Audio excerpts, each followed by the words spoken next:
क्षण में कोई साधु किसी की चिंता को नष्ट कर सकता है? हाँ, कर सकता है। लेकिन पहले व्याकरण के द्वारा हम ये समझें कि साधु किसे कहते हैं, साधु शब्द की परिभाषा क्या है। साध शब्द से उण प्रत्यय होकर साधु शब्द बनता है। साधनोति सर्वाणि इंद्रियाणि यह सह साधु। अपनी इंद्रियों को जो साध लेता है वही है साधु। यानी कि जिसने अपनी इंद्रियों को साध लिया है, ऐसे साधु का संग एक क्षण में चिंता को नष्ट कर सकता है।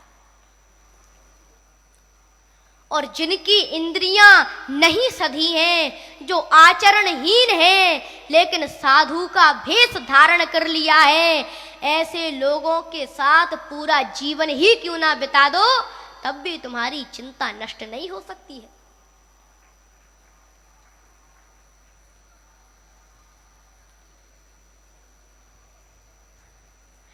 तो आज उस स्त्री ने नारद मुनि को आवाज लगाई, हे साधु, आप एक क्षण के लिए रुक जाओ। तब नारद मुनि बोले,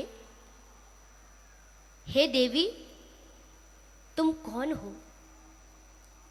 आप कौन हो? तब उस स्त्री ने कहा, अहम भक्तिरितिख्याता इमौ मे तनयौ मतौ ज्ञान वैराग्य नामानौ कालयोगेन जर्जरौ।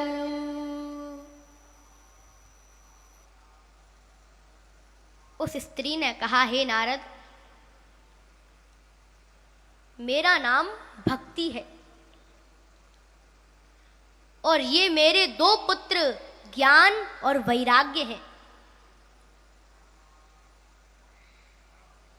हे नारद, कलयुग के कारण इन्हें जरा नाम का रोग हो गया है, इसीलिए ये बूढ़े हो गए हैं।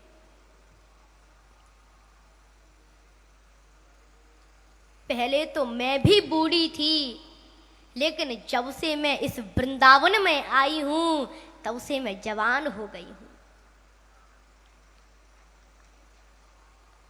वृंदावनस्य संयोगात् पुनस्त्वं तरुणी नवा धन्यम वृंदावनम तेन भक्ति नृत्यति यत्र च। आज नारद मुनि कहते हैं, हे माता भक्ति, ये वृंदावन धन्य है जहां भक्ति नृत्य करती है। तब तो नारद जी ज्ञान वैराग्य को जगाने के लिए उनके कानों में वेद वेदांत और गीता का पाठ सुनाने लगे। लेकिन ज्ञान वैराग्य जग नहीं रही है,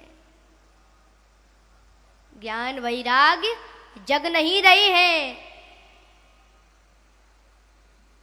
क्यों? क्योंकि ज्ञान वैराग्य वृंदावन में ठीक नहीं हो सकते। वृंदावन में तो भक्ति की कीमत है, ज्ञान वैराग्य की नहीं।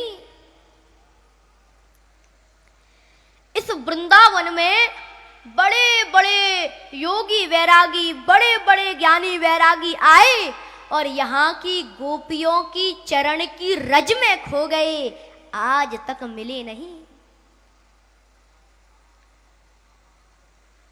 अगर किसी को ज्ञान सीखना है तो वो जनकपुर जाएं, क्योंकि जनकपुर की भूमि ज्ञान भूमि है। अगर किसी को धर्म सीखना है तो वो अयोध्या जाएं, अयोध्या धर्म भूमि है। अगर किसी को योग सीखना है तो वो द्वारका जाएं, द्वारका योग भूमि है। और अगर किसी को प्रेम सीखना है तो वो मेरे वृंदावन में आए। वृंदावन प्रेम भूमि है।